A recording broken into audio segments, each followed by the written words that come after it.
Ele não pode nada sem o nosso consentimento. Ele não entra no íntimo de nossa vida a não ser que abramos as portas, a não ser que lhe demos oportunidades. 10 são os pontos fracos que eu preparei a respeito do que é a debilidade e, mais do que isso, a impotência de Satanás. Vamos aos 10 pontos fracos. O meu estilo, como vocês sabem, Bíblia, Bíblia, Bíblia. E depois, para mudar, Bíblia, Bíblia e Bíblia.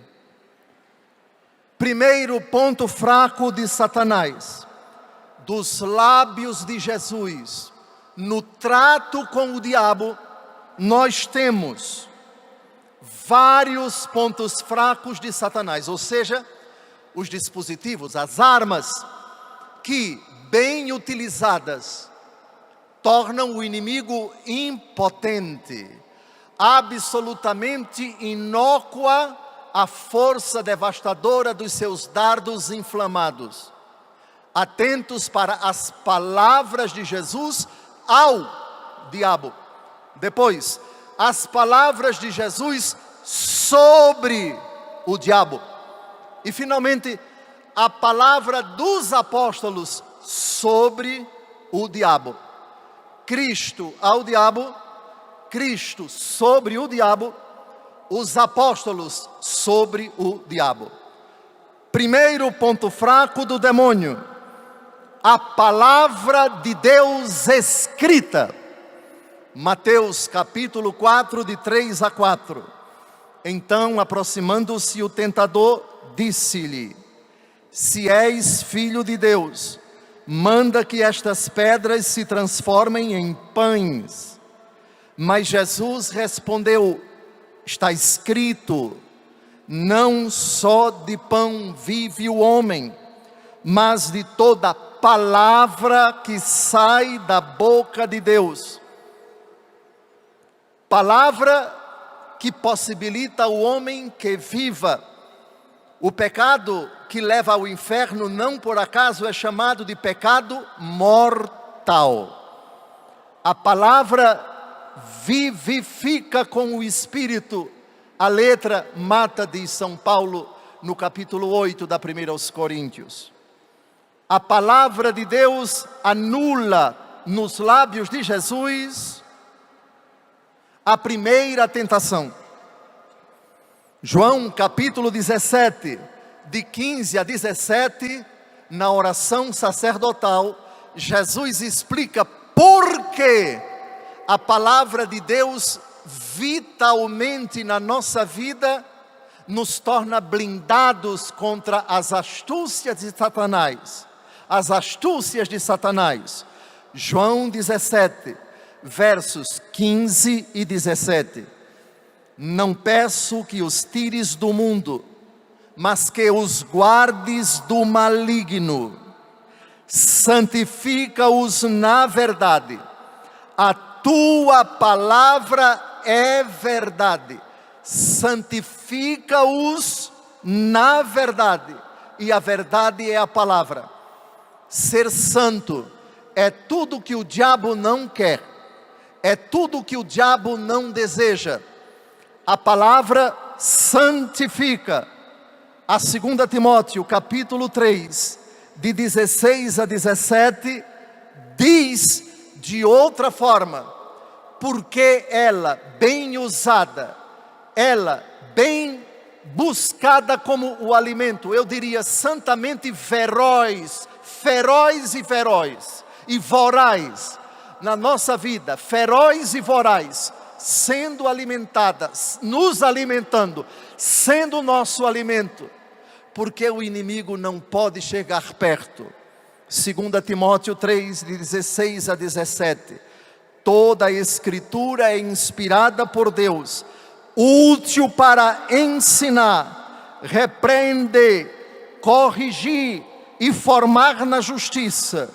Por ela, o homem de Deus se torna perfeito, capacitado para toda obra. no último versículo do capítulo 5 do Evangelho segundo Mateus: sede perfeitos, como o vosso Pai Celeste é perfeito. O instrumento, a palavra de Deus escrita.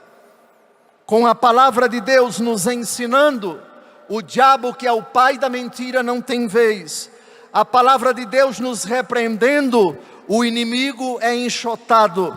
Com a palavra de Deus nos corrigindo e nós nos corrigindo, saímos do erro e das trevas. Assim, amados, muito bem colocada foi a imagem do apóstolo Paulo em Gálatas capítulo 6, versículo 17. Tomai o capacete da salvação e a espada do Espírito, isto é, a palavra de Deus. Pararam para pensar porque a palavra de Deus é chamada de capacete e espada?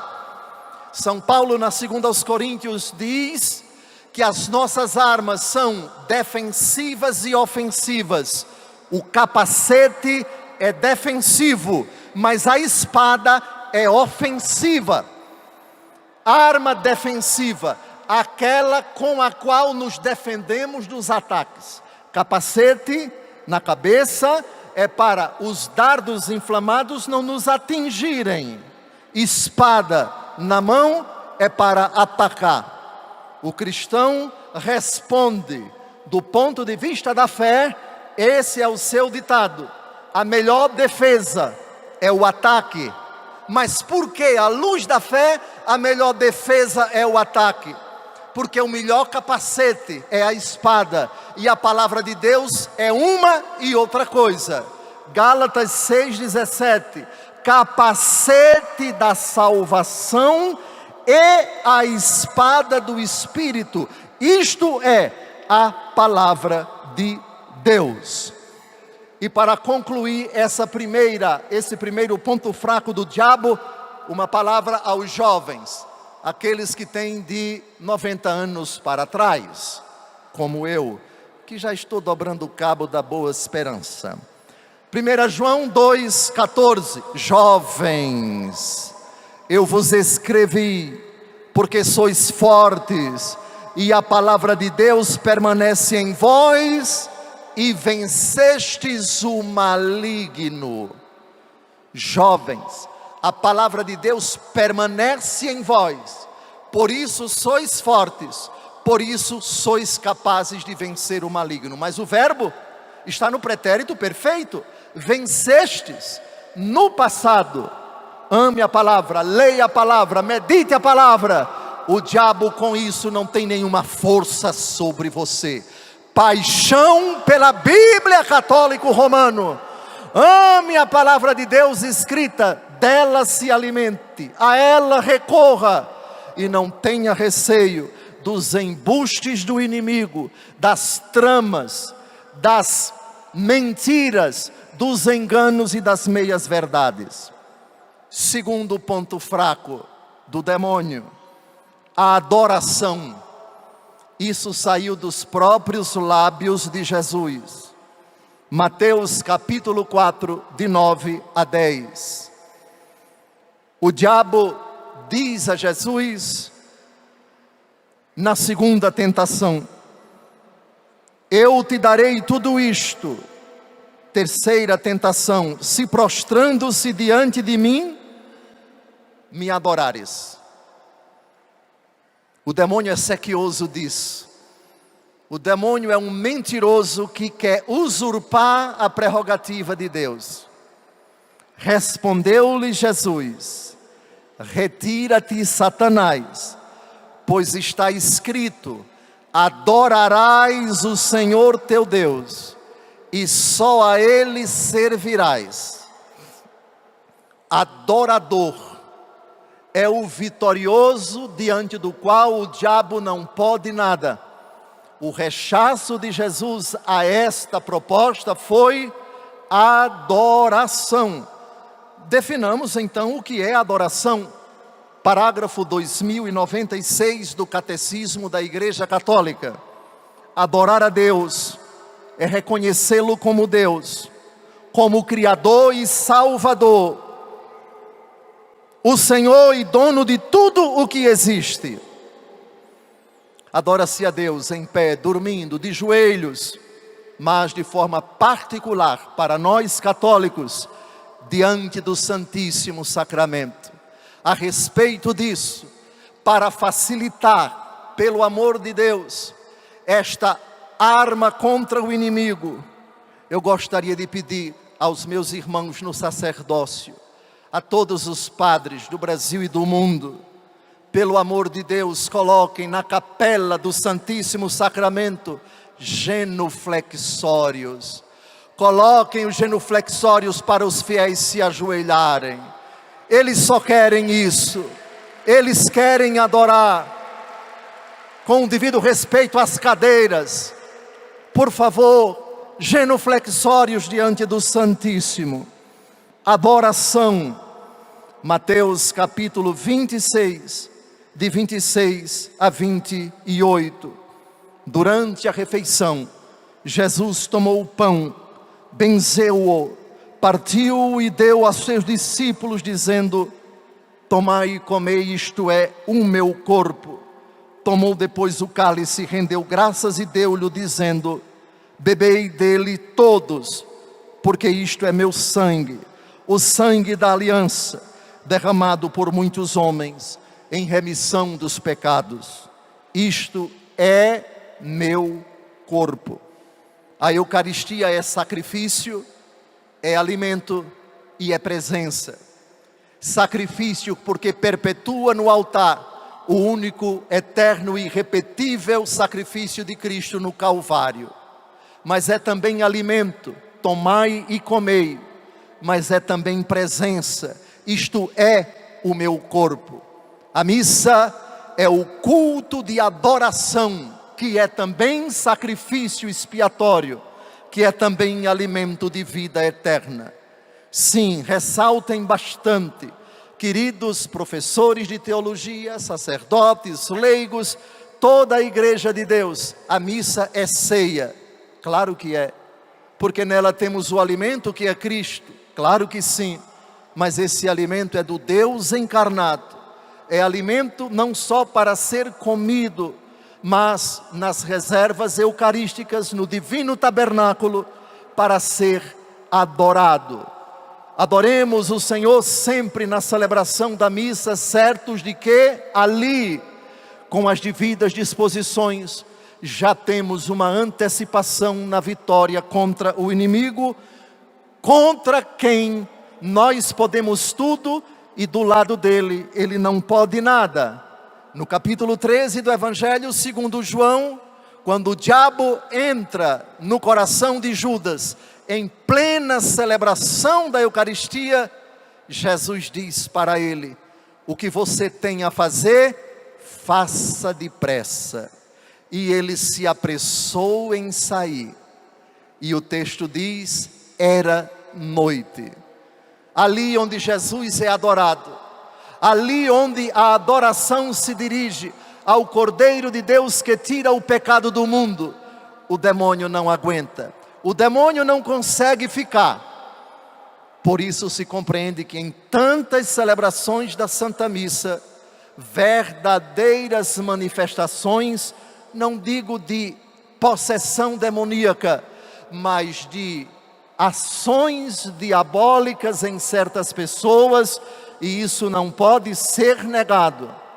Se quereis cura e libertação ao longo da missa, que é toda ela, cura e libertação, rezai, suplicai, sobretudo na hora da consagração e até o momento da comunhão, sobretudo aí, Senhor, adorado no Santíssimo Sacramento, agora presente no altar, eis o ponto fraco do demônio, eis a irritação do inferno.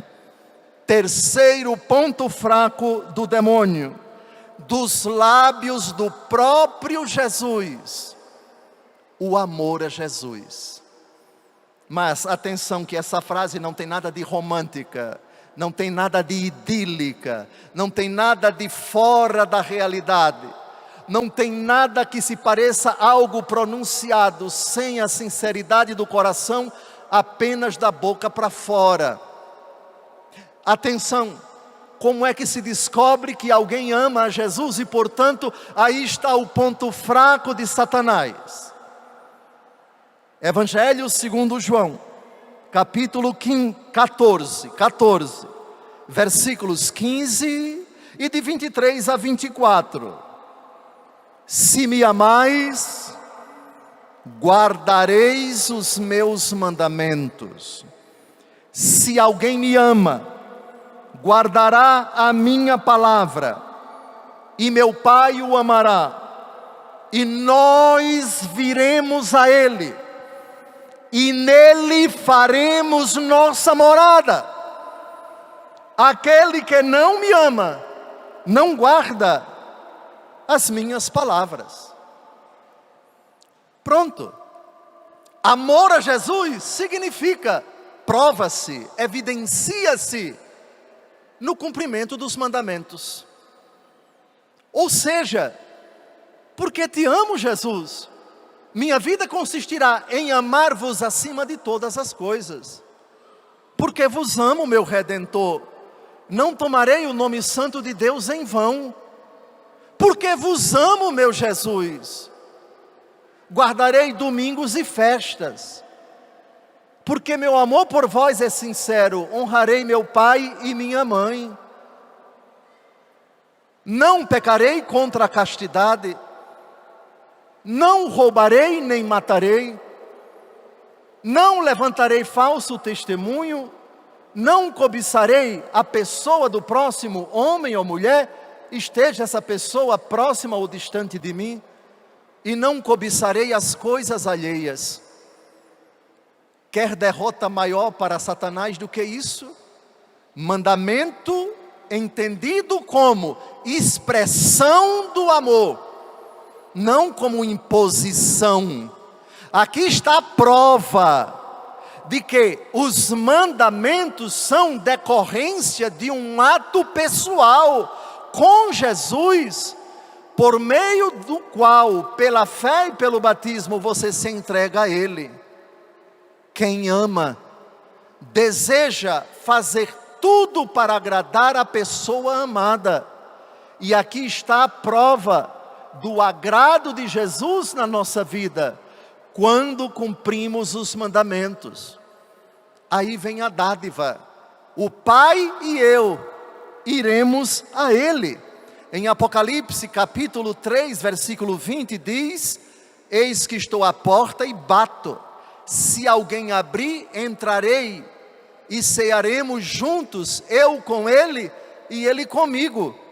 Mas aqui, no capítulo 14 de São João, ele não só entra, mas traz consigo o Pai.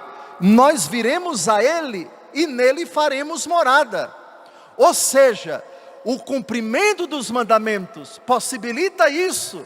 Eu sou morada do Pai, sou morada do Filho.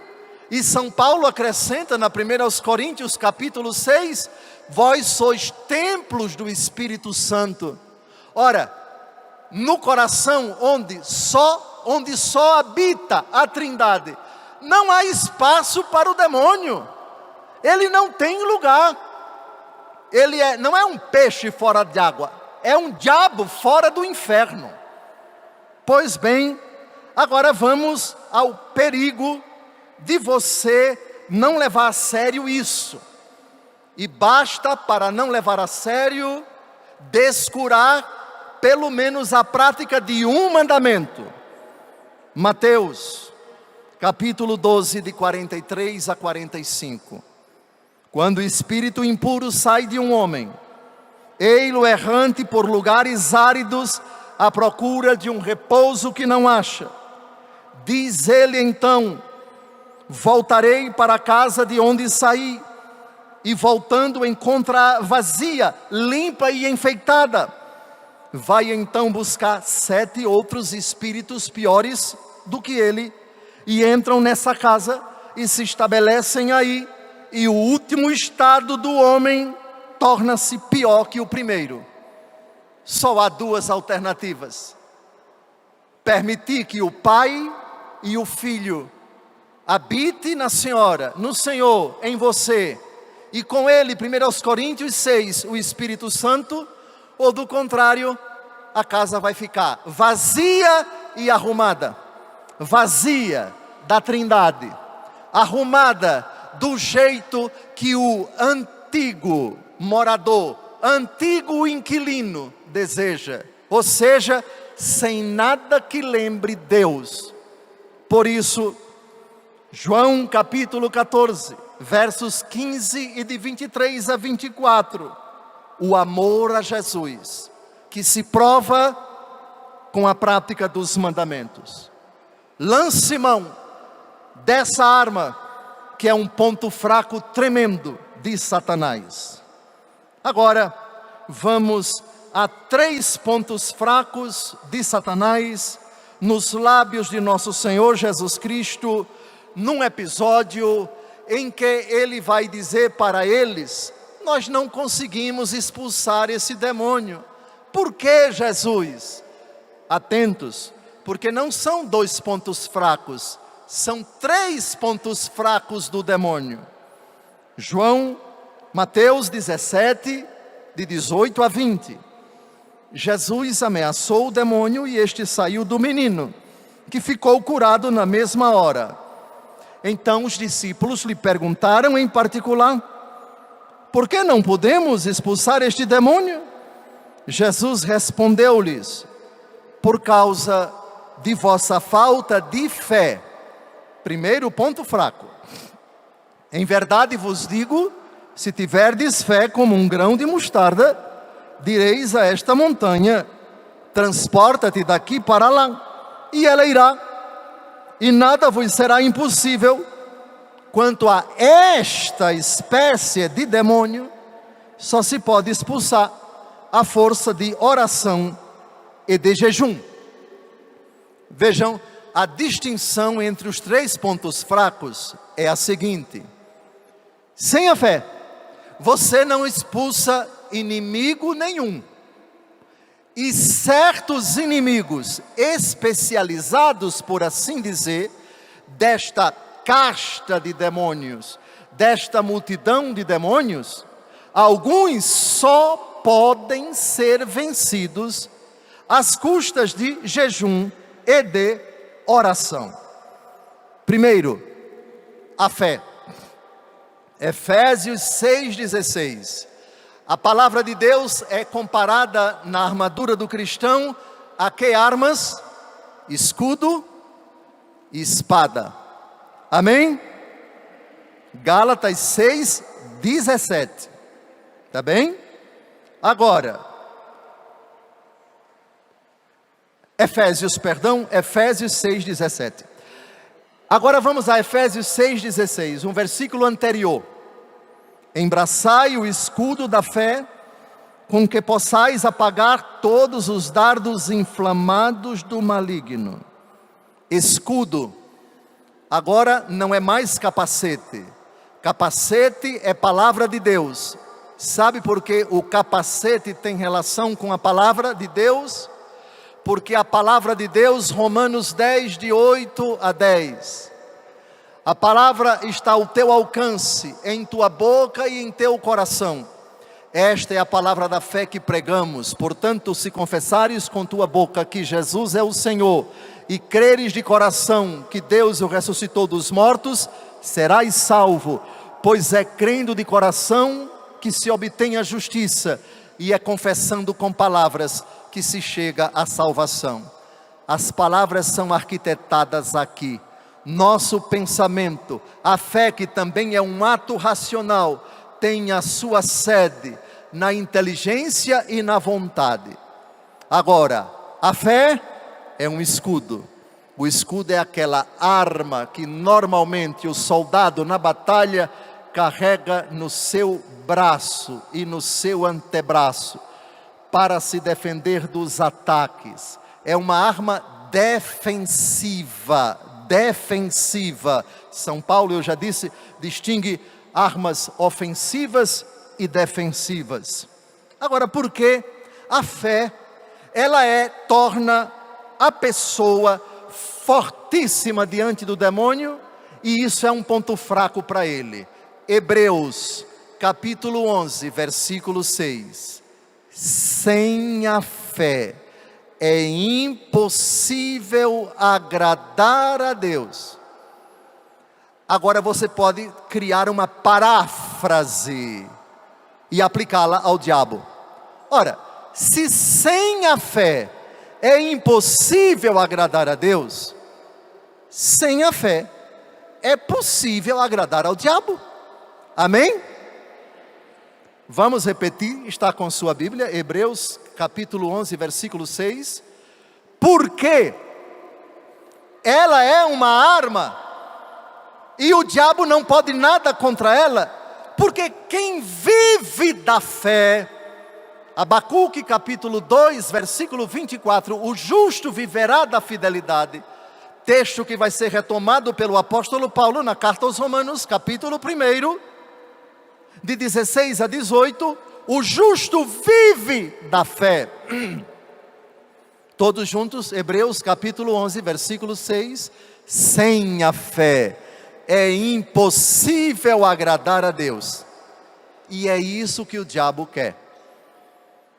Porque vivendo sem fé, você não agrada a Deus, e não agradando a Deus, você agrada ao diabo.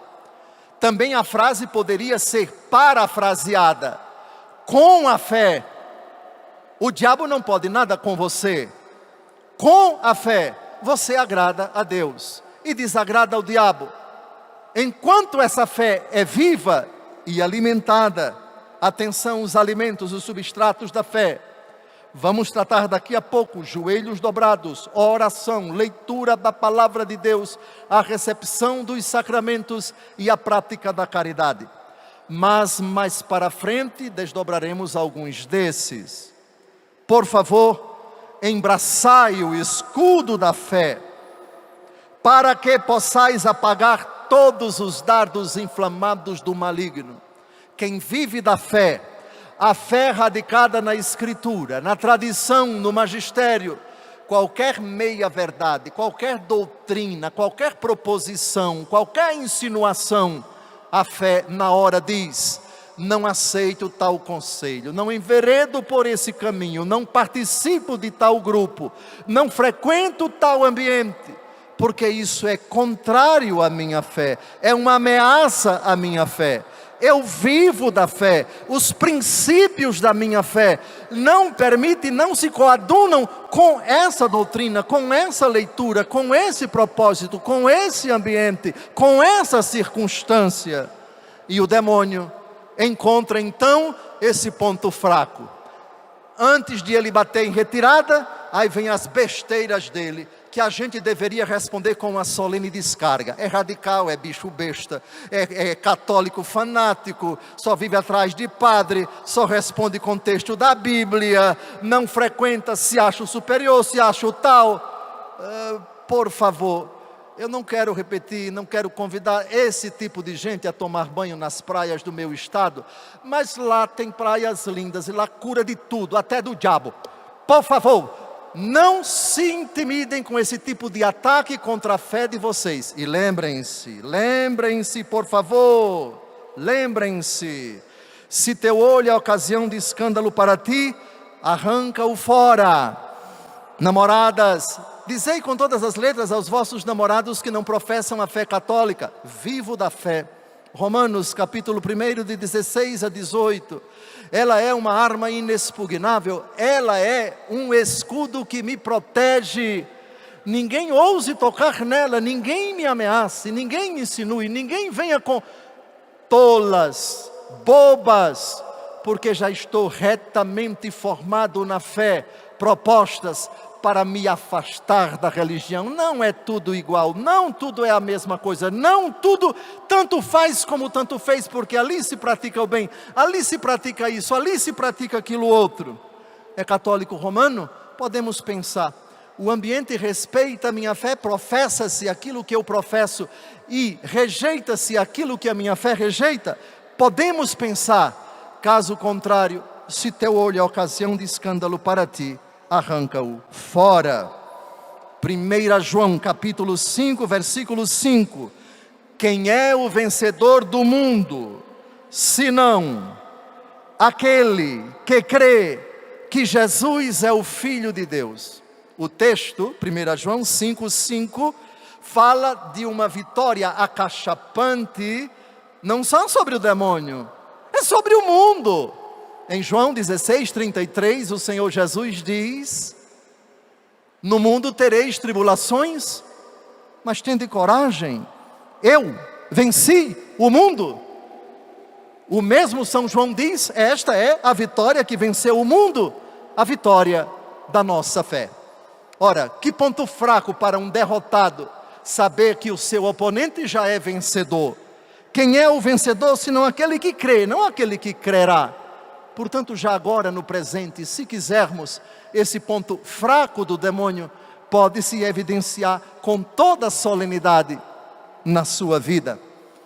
Agora vamos ao segundo ponto fraco de que fala Jesus nesse episódio, em que os apóstolos disseram: não conseguimos expulsar o demônio.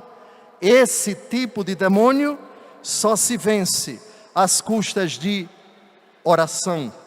Santo Afonso Maria de Ligório tem uma obra clássica sobre a oração, e no livro 2, capítulo 5, o grande doutor da igreja, bispo fundador da congregação do Santíssimo Redentor, diz: tudo podemos, com o auxílio divino, que será concedido sempre a quem pede. Por isso, não temos desculpas quando somos vencidos pela tentação. Fomos vencidos porque não rezamos. Pela oração, podemos desarmar todas as ciladas do demônio. Pela oração, conclui Santo Afonso, diz Santo Agostinho, afugentamos todos os males. Aí está um ponto fraco que o demônio não suporta: orar. Quereis fazer um teste para saber o grau de influência de Satanás na vida de uma pessoa próxima? Quereis? Rezai em silêncio, perto dessa pessoa. E por favor, você descobrirá, não precisa pronunciar as palavras. Não. Faça um teste. Primeiro convide: fulano, fulana, quer rezar comigo? Se a pessoa quiser, ótimo, reze em voz alta. Mas se aquela pessoa amada tem manifestado hostilidade, tem manifestado irritação, quando você reza em voz alta na sua casa, se preocupe não. O diabo é capaz de se incomodar com uma oração interior. O diabo é capaz de perceber: ali tem alguém rezando. Aquela pessoa está em unção, ela está se colocando diante dele, o meu grande inimigo. Se houver reações, se aquela pessoa se incomodar ou se convulsionar, ou algo parecido, fique calado, não pronuncie, não balbucie nada na sua voz. Faça esse teste, por favor. E aí você pode ter um bom sinal. Meu Deus, rendo-vos graças, porque esta pessoa, sem saber que eu estou rezando, não se incomodou, não se irritou, não se convulsionou. Pode ser um bom sinal, e continue a rezar. Mas se algum sinal exterior se manifestar, procure um sacerdote para uma orientação. Um sacerdote que seja de Deus, um sacerdote piedoso. Não desanime do propósito de rezar também à distância. Lembrem-se, um exorcismo Jesus realizou à distância, o da filha da Sirofenícia. Senhor, minha filha sofre atormentada terrivelmente por um demônio, vem curá-la. E Jesus, depois de testar essa mulher, tua filha está curada.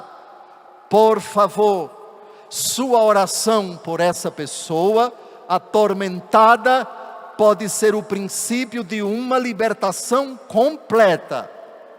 Deus é quem vai dizer se essa sua oração é capaz de libertar a pessoa, e não precisa, eu repito, para que você chegue à conclusão do grau de influência de Satanás na vida dessa pessoa, que você abra a boca, passe a rezar perto dela, em silêncio, boca fechada, reze, reze e reze. Pode ser o começo de uma autêntica libertação. O que eu disse a respeito de Satanás, digo a respeito de todas as outras realidades. O demônio se irrita com quem se ajoelha, o demônio se enfurece diante de quem levanta as mãos. Oração de louvor, porque é para Deus. Oração de adoração, o reconhecimento de que Deus é o Senhor, o Criador e o Redentor. Oração de ação de graças. Dou-vos graças, ó Pai, porque revelaste estas coisas aos pequeninos e as escondeste aos grandes, aos sábios, aos entendidos. Sim, Pai, porque assim foi do vosso agrado. Mateus capítulo 11, de 26 a 30. Próxima arma, próximo ponto fraco de Satanás, o jejum. O jejum. São Bernardo de Claraval, no sermão 3, da dedicação de uma igreja, parágrafo 2, doutor da igreja, abade, fundador da ordem cisterciense, diz: devemos ter bem dispostas as armas espirituais, empunhando-as com a força de Deus, não somente para resistir ao inimigo, mas para atacá-lo e derrotá-lo com bravura. Paulo nos ordena: revesti-vos da armadura de Deus. Percebei, irmãos, de que se trata? É violenta a tentação do adversário, porém a oração supera-o com força. Sua astúcia e sua maldade nos oprimem, porém nossa simplicidade e misericórdia lhe desconcertam.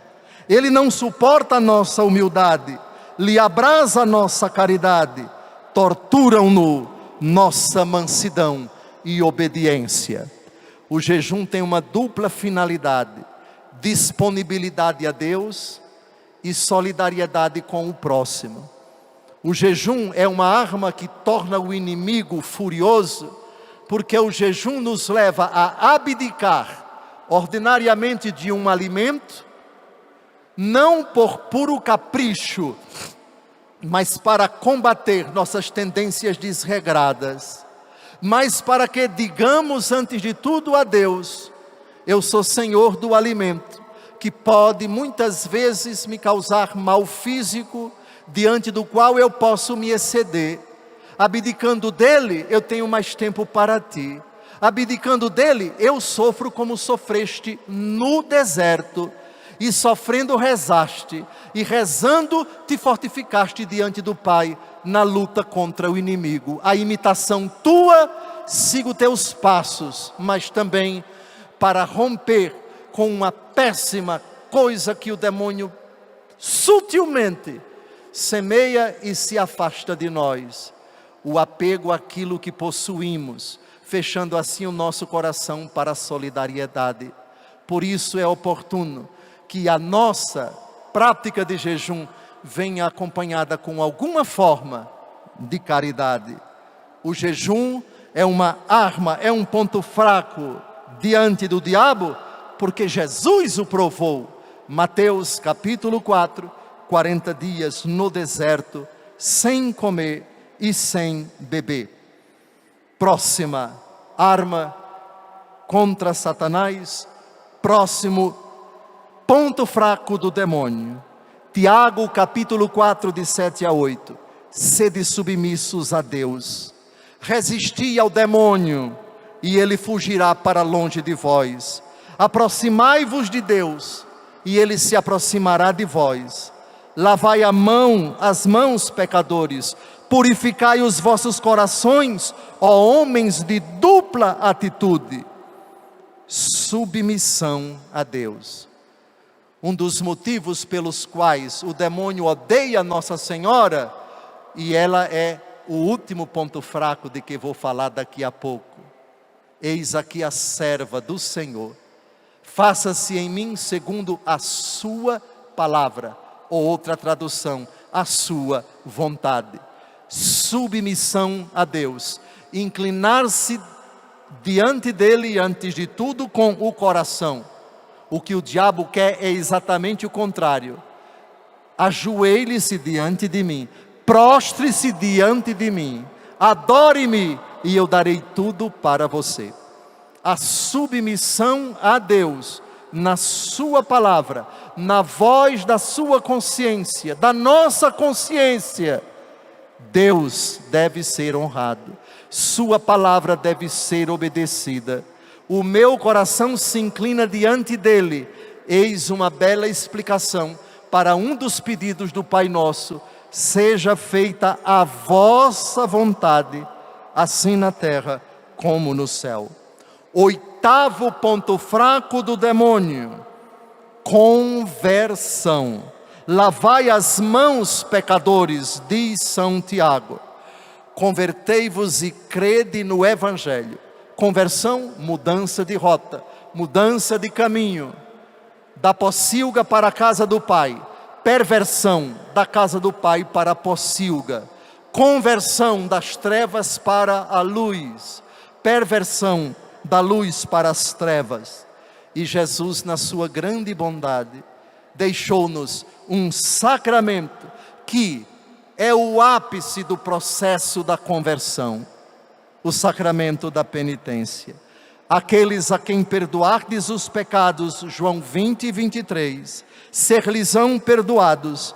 Aqueles a quem os retiverdes, ser-lhes-ão retidos.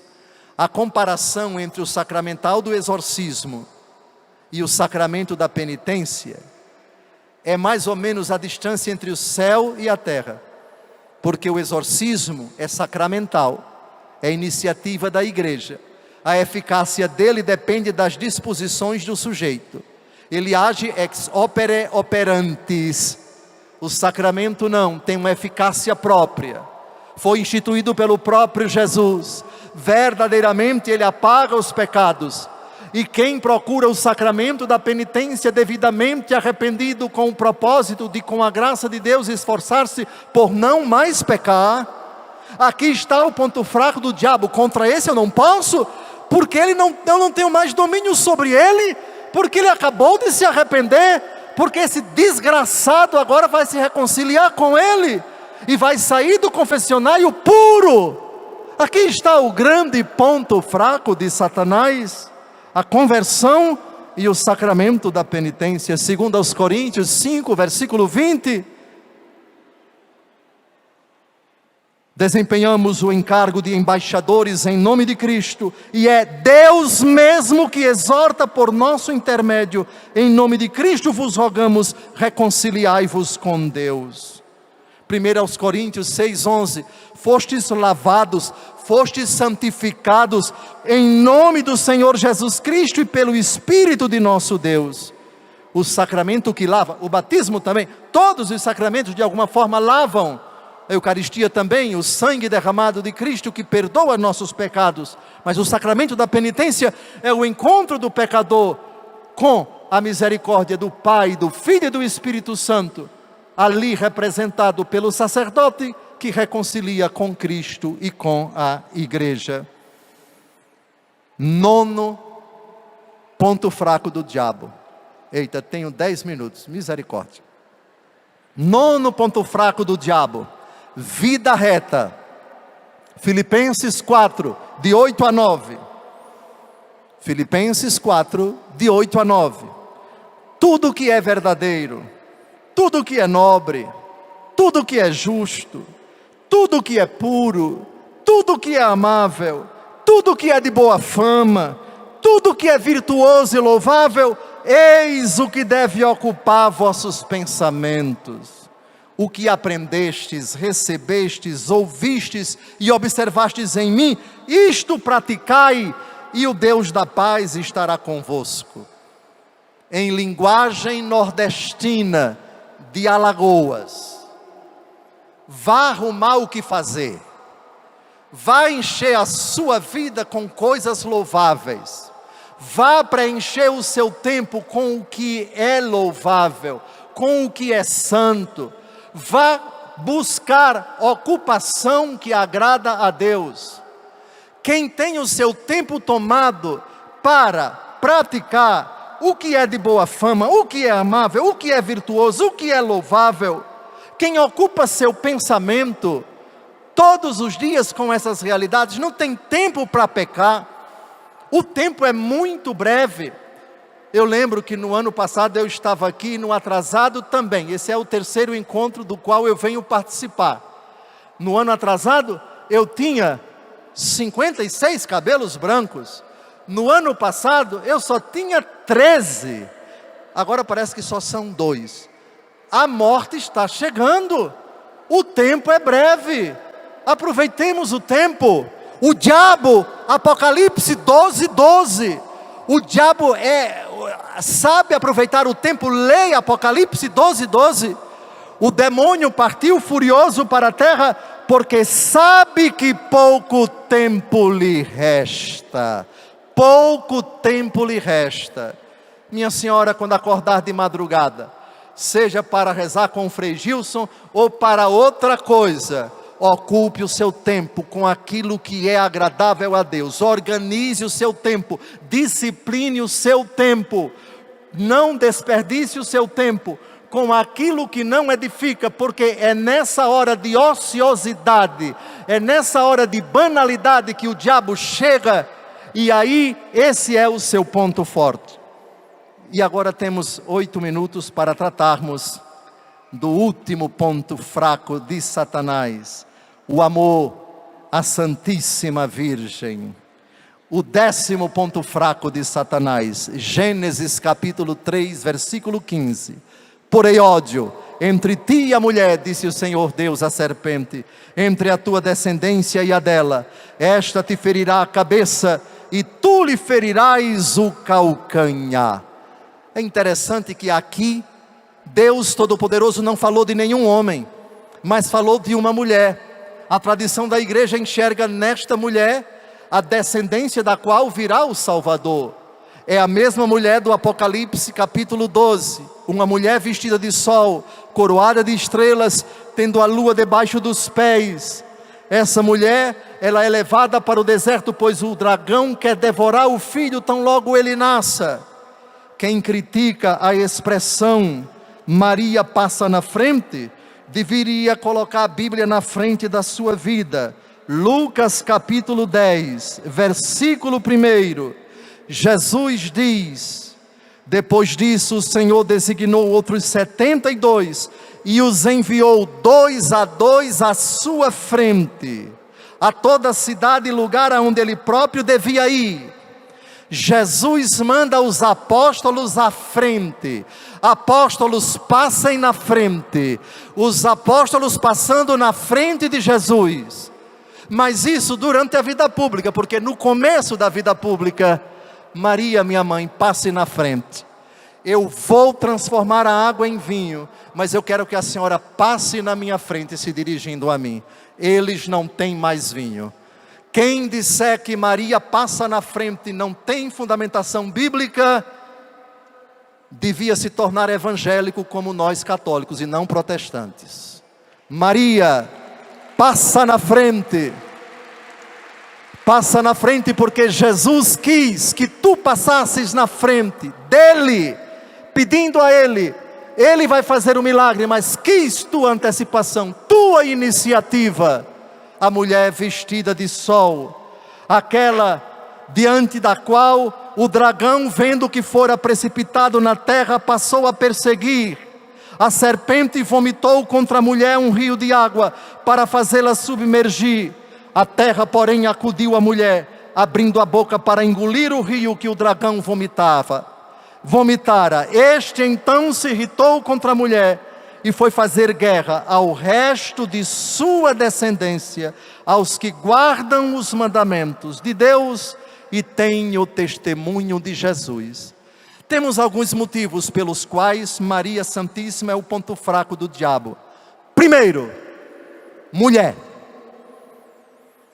Pela primeira mulher, ele conseguiu introduzir o pecado, a desordem, a desobediência, o afastamento de Deus.